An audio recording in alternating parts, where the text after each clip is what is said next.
గౌరవనీయులు రాష్ట్ర ముఖ్యమంత్రి వర్యులు రేవంత్ రెడ్డి గారు, గౌరవ ఉప ముఖ్యమంత్రి వర్యులు బట్టి విక్రమార్క గారు, స్థానిక శాసనసభ్యులు, మీ అభిమాన నాయకులు, రాష్ట్ర రెవెన్యూ శాఖ మంత్రి వర్యులు పొంగులేటి శ్రీనివాసరెడ్డి గారు, గౌరవ సీనియర్ మంత్రివర్యులు వ్యవసాయ శాఖ మంత్రివర్యులు తుమ్మల నాగేశ్వరరావు గారు, గౌరవ పార్లమెంట్ సభ్యులు, శాసనసభ్యులు, శాసన మండలి సభ్యులు, గౌరవ రాష్ట్ర ప్రభుత్వం సలహాదారులు, పాలేరు నియోజకవర్గ నలుమూలల నుంచి విచ్చేసిన కాంగ్రెస్ కార్యకర్తలు, అక్కలు, చెల్లెళ్ళు, అన్నలు, తమ్ముళ్ళు అందరికీ నమస్కారం.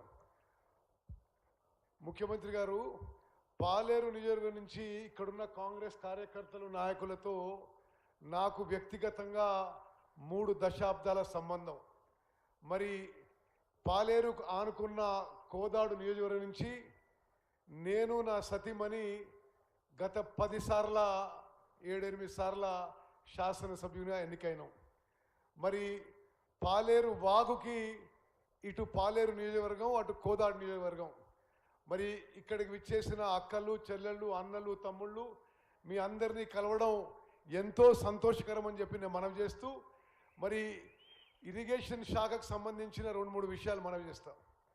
సీతారామ లిఫ్ట్ ఇరిగేషన్ ప్రాజెక్ట్ విషయంలో గత ప్రభుత్వంలో డిస్ట్రిబ్యూటరీ ఛానళ్ళకి, కాలువలకి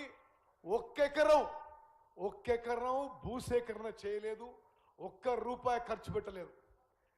గౌరవనీయులు రేవంత్ రెడ్డి గారు ముఖ్యమంత్రి అయిన తర్వాత మరి ఆర్థిక మంత్రిగా, ఉప ముఖ్యమంత్రిగా బట్టి విక్రమార్క గారు, అదేవిధంగా మీ జిల్లా మంత్రులు మరి తుమ్మల నాగేశ్వరరావు గారు, పెద్దలు శ్రీనివాసరెడ్డి గారి పూర్తిగా వారి చొరవతో, ప్రోత్సాహంతో సీతారామ ప్రాజెక్టుకి గతంలో డిస్ట్రిబ్యూటరీ కాలువలు మరి 1 ఎకరం కూడా ఆయకట్టు, 1 ఎకరం కూడా భూసేకరణ చేయలే, ₹1 ఖర్చు పెట్టలేదు. సీతారామ ప్రాజెక్టుకి మరి ఈ భూసేకరణకి, కాలువల నిర్మాణంకి మరి రివైజ్ ఎస్టిమేట్స్ కింద 13,000 కోట్ల నుంచి 19,000 కోట్లకి మంజూరు చేసింది మన కాంగ్రెస్ ప్రభుత్వం అని చెప్పి నేను మనవి చేస్తున్నా. గోదావరి నదీ జలాల ద్వారా ఉమ్మడి ఖమ్మం జిల్లాలో 6,80,000 ఎకరాలకి ఈ టర్ములో కాంగ్రెస్ ప్రభుత్వం ఈ టర్ములో నీళ్లు ఇవ్వడానికి అన్ని విధాలుగా వేగవంతంగా ముందుకు పోతున్నాము. మరి గత సంవత్సరంలో ముఖ్యమంత్రి గారిచే 3 పంప్ హౌస్లు ఆన్ చేసినాం. ఈ మధ్య కాలం తుమ్మల గారు, నేను 4వ పంప్ హౌస్ తొందరగా వేగవంతంగా పనులు చేయడానికి ఫీల్డ్ విజిట్ చేయడం జరిగింది. మరి సీతారామ ప్రాజెక్టు విషయంలో వేగవంతంగా పనులు చేస్తాము, ఈసారి పూర్తి చేస్తామని చెప్పి సభాముఖంగా మనవి చేస్తున్నాం.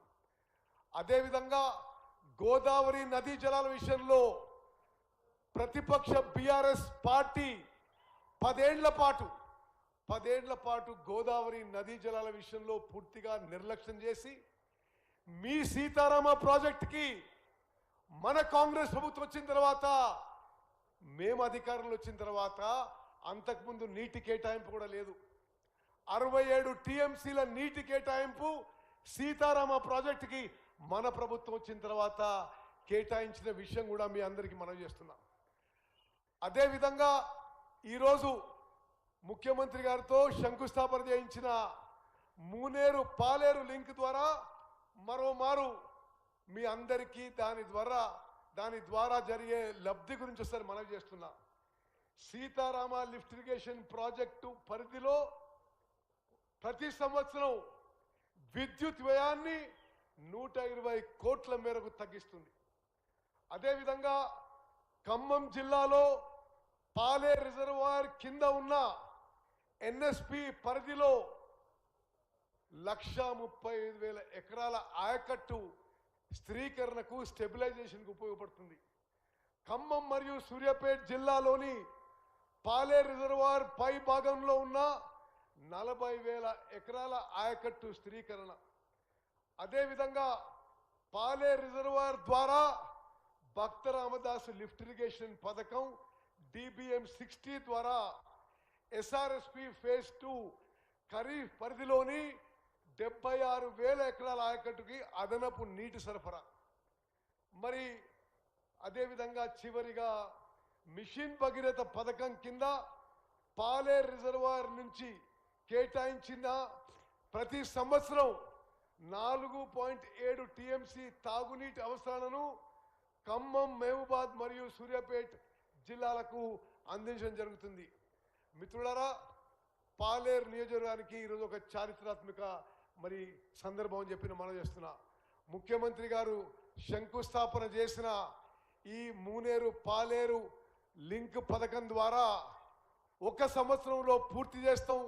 వచ్చే జనవరి లోపు మళ్ళీ ముఖ్యమంత్రి గారి ద్వారా ప్రారంభోత్సవం కూడా చేస్తామని చెప్పి మీ అందరికీ మాటిస్తూ, చివరిగా మరి ముఖ్యమంత్రి గారి ముందటే మరి ఉప ముఖ్యమంత్రి గారికి, రెవెన్యూ మంత్రికి, తుమ్మల గారికి నేను మనవి చేస్తున్నా.